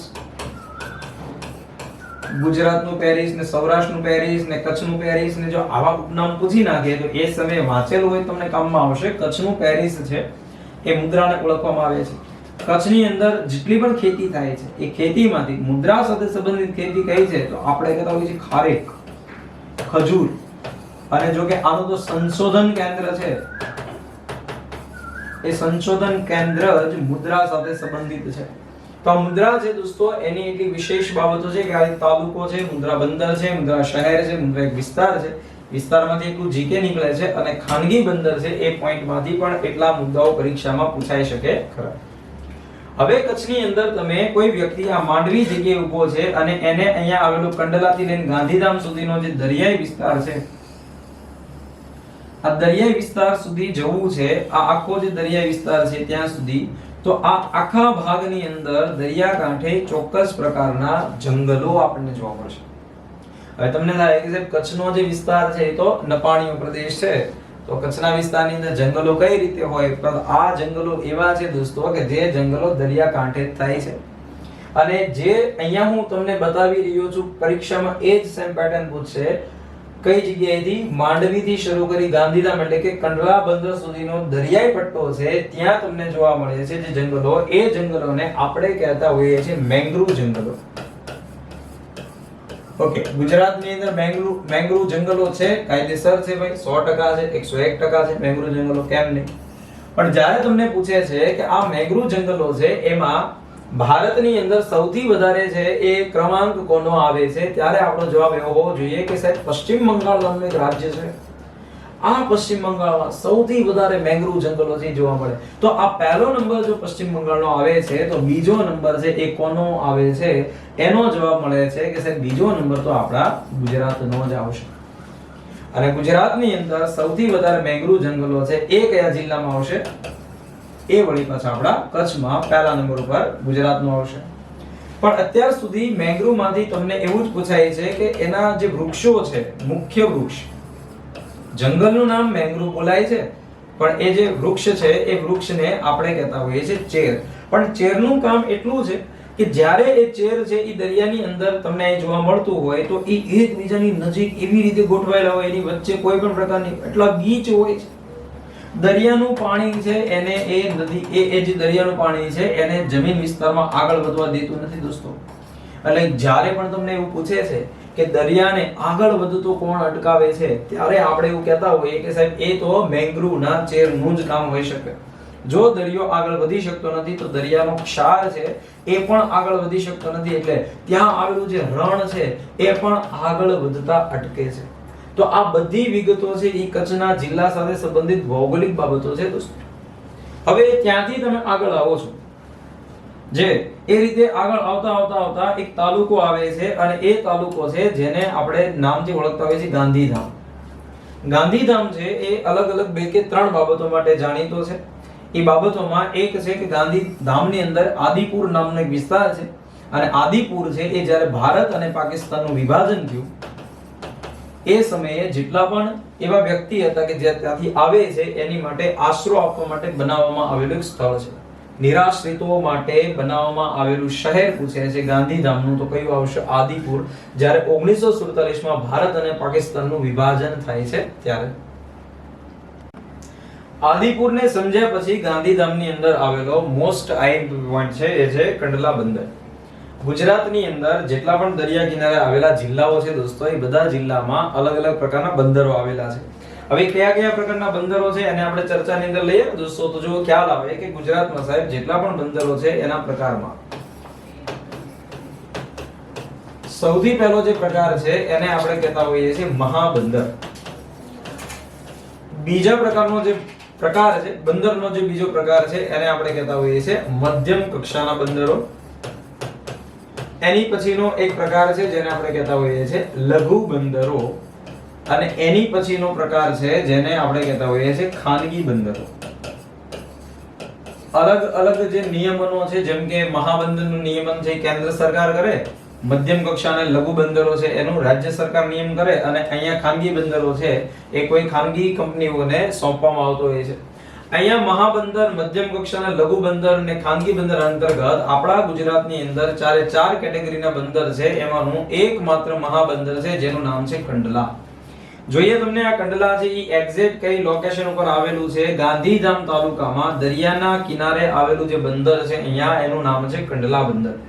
તમારે કંડલા બંદર જવું હોય તો માંડવી બંદર થી તમારે જવું પડે પૂર્વ તરફ, એટલે માંડવી થી મુન્દ્રા, મુન્દ્રા થી કંડલા નામનું બંદર આવે. તો એ બંદર છે દોસ્તો, એમાંથી આપણને ઘણા બધા ક્વેશ્ચનો નીકળતા જ હોય. સૌથી પહેલો મુદ્દો એવો નીકળે કે સાહેબ કંડલા છે એ જે તે સમયે માત્ર હતું બંદર, અત્યારે તમને જોવા મળે છે મહાબંદર. તો પહેલી વિગત તો એવી હશે ને કે સાહેબ આ બંદર ક્યારે હતું, મહાબંદર ક્યારે બન્યું? સ્થાપનાની જો વાત પૂછે છે તમને તો કંડલા બંદરની સ્થાપના છે એ થઈ ગુજરાતની અંદર 1930-31 માં. તો બહુ બેઝિક બાબત છે ભાઈ કે 1930-31 માં આપણને એવી આઝાદી મળી જ નહોતી કે ગુજરાત રાજ્ય, ગુજરાત પોતે એક રાજ્ય હોય, ગુજરાતની અંદર જિલ્લા હોય, ગુજરાત ભારતની અંદર ભળી ગયું હોય. આવું તો 1930-31 માં હતું જ નહીં.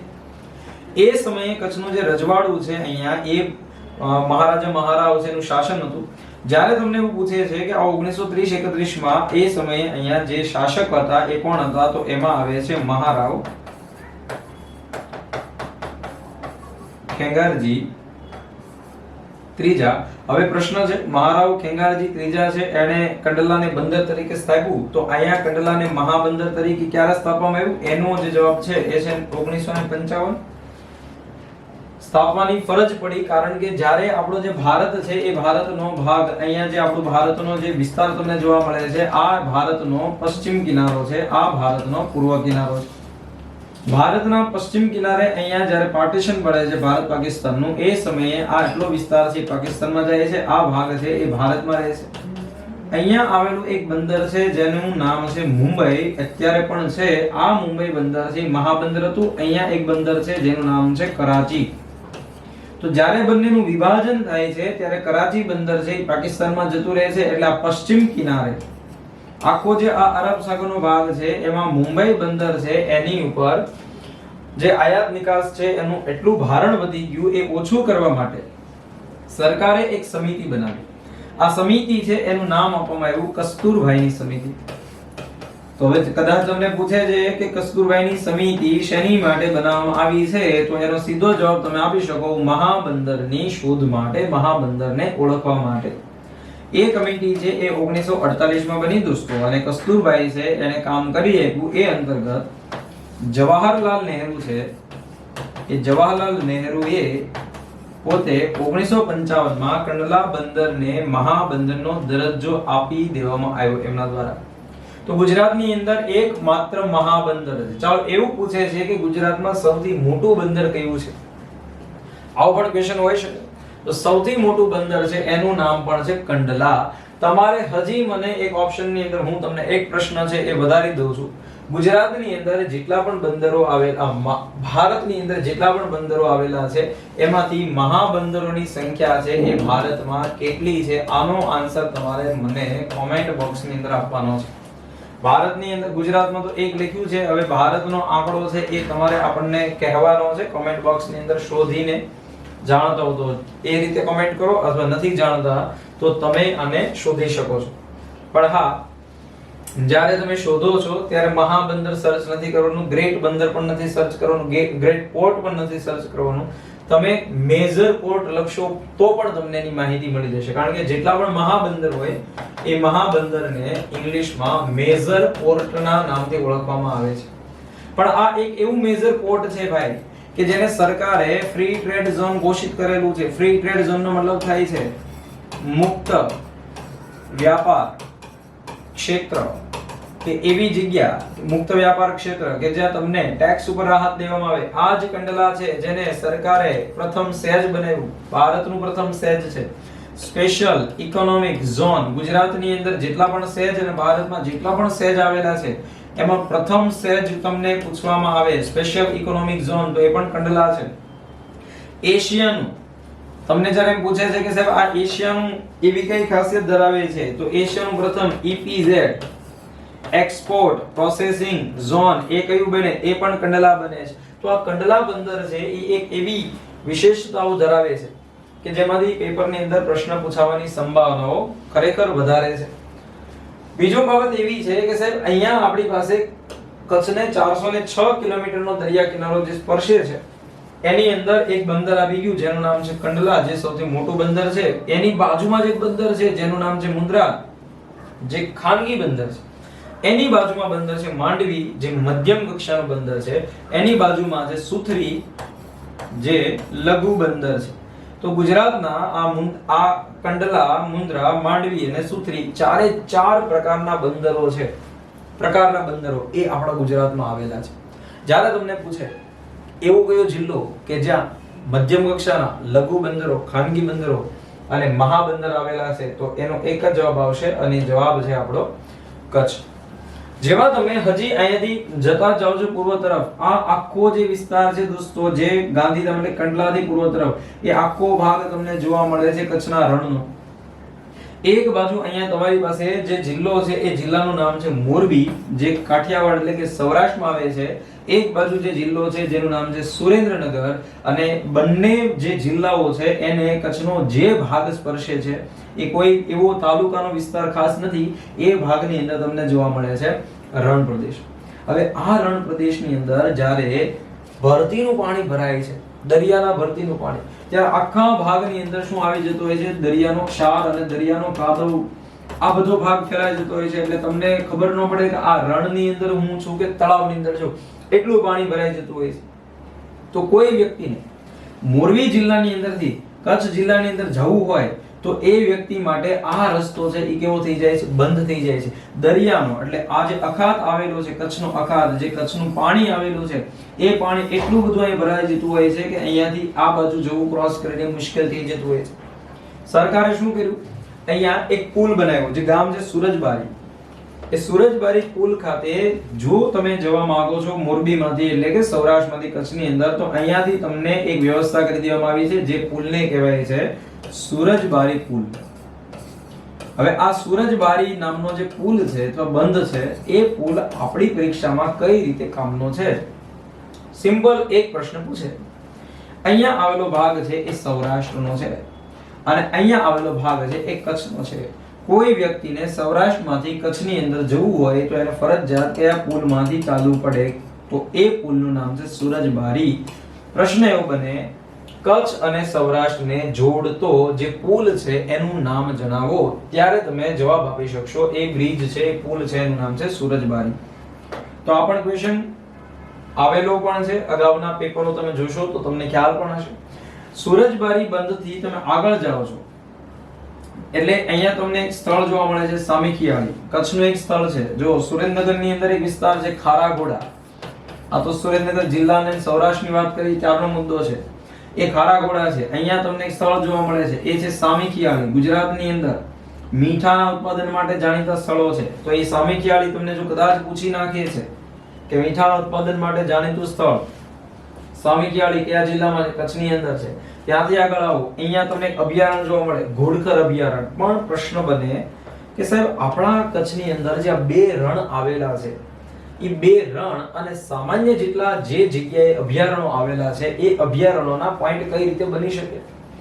વન્યજીવ સંપત્તિ જેને આપણે કહેતા હોઈએ છીએ, કચ્છની વન્યજીવ સંપત્તિ એટલે ટોપિક અહીંયા લઉં છું કે આપણા રસ્તાની અંદર બે અભયારણ્યની વાત આવી અને આગળ આપણે જવાના છીએ ન્યાય હજી એક અભયારણ્યની મોટી વાત કરવાની આવશે. એટલે વન્યજીવ સંપત્તિ આગળ શબ્દ ગુજરાત નથી લખતો, માત્ર લખું છું કચ્છ.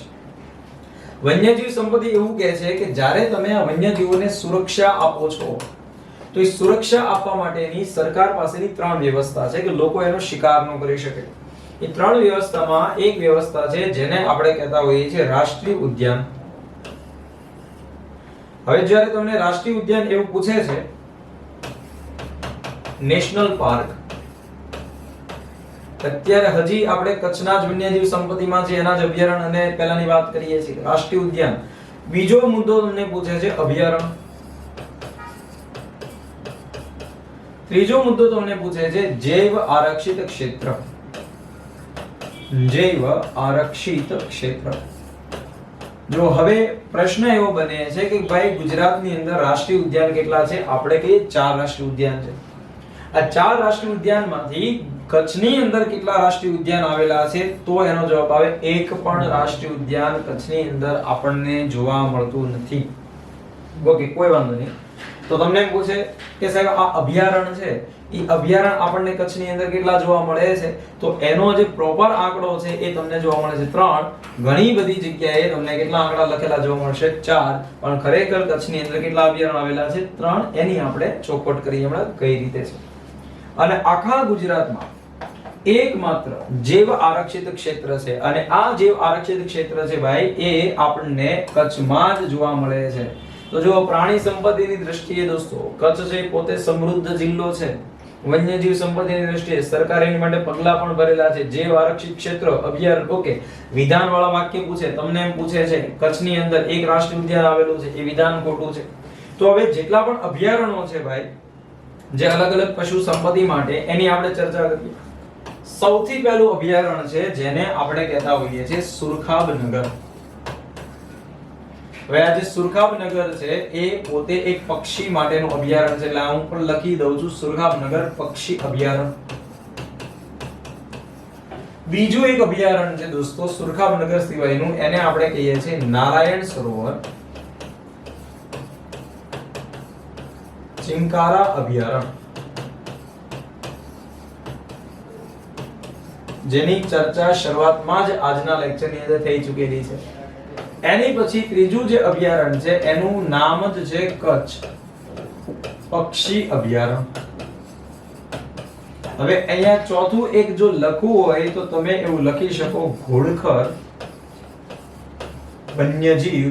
પણ આ ઘોડખર વન્યજીવ છે એ કચ્છ જિલ્લા સાથે સંબંધિત આમ ગણવામાં આવતું નથી, કારણ કે કચ્છના નાના રણ સાથે સંબંધિત છે. જે મેં તમને કહેલું કે હમણાં આપણે જોઈએ કે કેમ નથી, તો આ ઘોડખર અભયારણ્ય છે જે જંગલી ગધેડા માટેનું છે. એ જંગલી ગધેડા માટેનું જે અભયારણ્ય છે એ ઘોડખર કચ્છના નાના રણમાં આવેલું છે. પણ એની માટે જવાનો જે રસ્તો છે એ દ્રાગંધા એટલે કે સુરેન્દ્રનગર સાથે સંબંધિત છે. એટલે આ અભયારણ્ય સુરેન્દ્રનગર સાથે ગણાય છે. અહીંયા તમારી પાસે આ 1, 2 અને 3 જે અભયારણ્યો આવેલા છે એમાંથી સૌથી પહેલી વિગત આવે છે અહીંયાથી, એટલે કે સુરખાબનગરમાંથી. પહેલી બાબત છે પક્ષી કયું છે, કારણ કે અહીંયા પક્ષી અભયારણ્ય છે તો પક્ષીનું નામ જ છે સુરખાબ. સુરખાબને બીજા શબ્દમાં કહેવું હોય તો આપણે કહેતા હોઈએ છીએ ફ્લેમિંગો. ફ્લેમિંગો સુરખાબ છે એને હજી સ્થાનિક લોકો કયા નામથી ઓળખે છે તો એને કહે છે હંજ. ઇન ફ્યુચર કોઈ એવો પ્રશ્ન આવે છે કે સુરખાબ અન્ય કયા નામથી ઓળખાય છે તો એને ઓળખવામાં આવે છે હંજના નામથી. ઓકે, એનાથી આગળ હવે જુઓ તમને એમ પૂછે ને કે આ જે સુરખાબનગર અભયારણ્ય છે એનો વિસ્તાર કેટલો છે, તો આ વિસ્તાર તમારે યાદ રાખવાનો એવી જરૂર નથી, પણ કદાચ એક બે વાર વાંચી લેશો તો અંદાજ આવી જશે કે શું તમને પૂછવા માંગે છે. 7506.22 હંમેશા વિસ્તાર એટલે પાછળ એકમ લાગે છે ચોરસ કિલોમીટર. 7506.22 ચોરસ કિલોમીટર. હવે આવા અમુક જિલ્લા એવા છે ગુજરાતના કે જિલ્લાના ક્ષેત્રફળ આની કરતા ઓછા છે. તમે જો ડાંગ જિલ્લાનું કુલ ક્ષેત્રફળ છે 1764 ચોરસ કિલોમીટર છે. જ્યારે અહીંયા આપણી પાસે જે હું ક્ષેત્રફળ તમને કહી રહ્યો છું એ 7506.22 ચોરસ કિલોમીટર છે. તો એટલું મોટું અભયારણ્ય આખા ગુજરાતમાં કોઈ નથી. એટલે અહીંયા શબ્દ શું લાગે? સૌથી મોટું અભયારણ્ય. અને એ સૌથી મોટું અભયારણ્ય છે એનું નામ છે કચ્છનું સુરખાબનગર પક્ષી અભયારણ્ય. હવે અહીંયા આવતા જે વિદેશી પક્ષીઓ છે દોસ્તો, આ પક્ષી તમને એમ કદાચ પ્રકાર પૂછે ને તો એ પ્રકાર એવો થાય કે વિદેશી છે એટલે એક પ્રકાર થાય છે યાયાવર. હંમેશા જે પક્ષી વિદેશમાંથી ઉડીને અમુક સમયગાળા માટે છે એ આપણા ગુજરાતની અંદર અથવા કોઈ પણ જગ્યાએ જતા હોય, વિદેશના હોય, તો એવા પક્ષીઓ છે એને આપણે યાયાવર પક્ષીના નામથી ઓળખીએ છીએ. અને આ જે પક્ષી છે આપણું સુરખાબ જે ગુજરાતની મુલાકાતે આવે છે એનો જે સમયગાળો છે એ આપણી પાસે આવે છે શિયાળો. ને શિયાળો ગાળવા માટે શિયાળાના જે 3 થી 4 મહિના હોય છે એ 3 થી 4 મહિના માટે એ અહીંયા આવે છે, ગુજરાતની મુલાકાત લે છે. અને ગુજરાતની મુલાકાત દરમિયાન એટલે કે જ્યારે ગુજરાતની અંદર જાય છે ત્યારે એ ખાસ એનું જે સ્થળ છે એ સ્થળ યાદ રાખો, એ છે કચ્છનું મોટું રણ. ગુજરાતની અંદર ભાઈ આ કચ્છનું જે મોટું રણ આવેલું ખરું એની અંદર એક અભયારણ્ય છે. એ અભયારણ્યને આપણે કીધું સુરખાબનગર, જે ફ્લેમિંગો માટે જાણીતું છે. આ ફ્લેમિંગો એટલે આપણી માટે કામનું ખરું કે આ રાજકીય પક્ષી છે ગુજરાતનું. ગુજરાતના જેટલા પણ રાજકીય એવા સિમ્બોલ છે એને આપણે યાદ રાખતા હોઈએ તો રાજકીય પક્ષી છે એને પણ યાદ રાખો. ફ્લેમિંગો છે, પંજ છે, સુરખાબ છે. અહીંયા જ્યારે આવે છે ત્યારે એ પોતે જે દરિયાઈ ક્ષાર છે એની માટી ભેગી કરીને એક ડુઓ બનાવે છે, એટલે કે ઊંચો ટેકરો બનાવે છે. એ ટેકરાની અંદર પોતાના ઈંડાનું સેવન કરે છે, એટલે કચ્છનું જે મોટું રણ છે એને આપણે કહેતા હોઈએ છીએ પ્રજનન સ્થળ. કચ્છની અંદર મોટા રણમાં સુરખાબ છે પોતાના ઈંડાનું સેવન કરે છે, એટલા માટે એ વિસ્તારને આપણે કહેતા હોઈએ છીએ સુરખાબ માટેનું સૌથી મોટું પ્રજનન સ્થળ છે એ ગુજરાતની અંદર તમને અહીંયા જોવા મળે છે. અહીંયા આપણે જે અત્યારે આ પોઈન્ટની ચર્ચા કરી રહ્યા છીએ કામનું એ માટે પણ છે કે સૌથી મોટું અભયારણ્ય છે વિસ્તારની દ્રષ્ટિએ. ચાલો અહીંયા તમારી પાસે એવો મુદ્દો છે કે સાહેબ આ જગ્યાએ જે નારાયણ સરોવર તમે લખ્યું છે ત્યાં ચિંકારા છે, તો એ ચિંકારા શું છે? એ પોતે વન્યજીવ છે દોસ્તો, જે હરણની એક જાત છે ચિંકારા. કારણ કે એમાં અમુક એવા નામ હોય એ તમને ખ્યાલ ન હોય કે પક્ષી છે પ્રાણી છે. આ વન્યજીવ છે ચિંકારા, અને એ ચિંકારા અભયારણ્ય છે એ નારાયણ સરોવર ખાતે સંબંધિત છે. એની પછીનું એક અભયારણ્ય છે જેનું નામ છે કચ્છ પક્ષી અભયારણ્ય. ઘણા બધા વિદેશી જે પક્ષીઓ છે એ કચ્છની મુલાકાતે જ્યારે આવતા હોય તો એ પણ અહીંયા રોકાતા હોય. જો ગુજરાતનું સૌથી નાનું અભયારણ્ય છે એ પોરબંદર ન હોત તો સૌથી નાનું અભયારણ્ય છે એ કચ્છ પક્ષી અભયારણ્ય હોત. અને અહીંયાના જે પક્ષીઓ છે એની પણ આગવી ઓળખ છે, કારણ કે પક્ષીનું નામ છે ઘોરાડ, ધ ગ્રેટ ઇન્ડિયન બસ્ટર્ડ, ઘોરાડ. અને આ ઘોરાડ છે એની રાજસ્થાન અને ગુજરાતમાં વસાહતો છે. થોડાક સમય પહેલા હાઈકોર્ટ અને સુપ્રીમ કોર્ટ છે એને ગુજરાત અને રાજસ્થાન સરકાર છે એને આની માટે એક ટકોર પણ કરેલી. ઘોરાડની સંખ્યા જે ઘટે છે એના અનુસંધાને. તો આ જે ઘોરાડ છે દોસ્તો એની માટેનું અભયારણ્ય ગુજરાતના એક જ જિલ્લામાં છે, અને એ જિલ્લો આપણી માટે કયો છે? કચ્છ જિલ્લો. તો અત્યારે મેં તમને જે ચર્ચાઓ કરી છે એ કચ્છ જિલ્લા સાથે સંબંધિત જેટલી પણ વન્યજીવ સંપત્તિ છે એની વાત કરેલી છે. એની પછી જેવા હજી વન્યજીવ સંપત્તિથી તમે આગળ જાઓ છો એટલે તમારે કચ્છના રણની અંદર જો તમારી પાસે ટોટલ 3 જ અભયારણ્યો કચ્છના ગણવાના છે. ચોથું અભયારણ્ય છે એ ગણશો તો સુરેન્દ્રનગર જિલ્લા સાથે સંબંધિત થઈ જશે. હજી ફરીવાર હું વાત રિપીટ કરું છું. પ્રશ્ન એકવાર પૂછાયેલો સૌથી વધુ અભયારણ્યો ધરાવતો જિલ્લો જણાવો, ત્યારે જવાબ છે એ કચ્છ આવેલો. અને કચ્છની અંદર 3 અભયારણ્ય છે પણ ખરા. ગુજરાતમાં ટોટલ 23 અભયારણ્ય છે. તો ગુજરાતની અંદર 23 અભયારણ્ય, જિલ્લા 33 છે. એમાંય 3 અભયારણ્ય તો અહીંયા હોય તો બાકીના અમુક જિલ્લામાં તો અભયારણ્ય આવેલા જ નથી. તો એ પોઈન્ટ છે. હમણાં ફોરેસ્ટ ગાર્ડની પરીક્ષામાં પૂછાણું હતું નીચેનામાંથી કયા જિલ્લામાં અભયારણ્યો આવેલા નથી. તો આવા ક્વેશ્ચનો છે એ હવેની પરીક્ષાઓની અંદર પણ એ લોકો પૂછતા હોય છે. હવે તમે આ જે જિલ્લો છે આ કચ્છ જિલ્લો છે એની અંદર ઘોડઘરથી આગળ આવો છો એટલે તમે પહોંચી જાઓ છો રાપર તાલુકાની અંદર. જ્યારે તમે રાપર તાલુકાની અંદર જાઓ છો ત્યારે દોસ્તો તમને આ જેટલો પણ ભૌગોલિક વિસ્તાર મળે છે તો મેદાની પ્રદેશ પણ આવે છે જિલ્લામાં.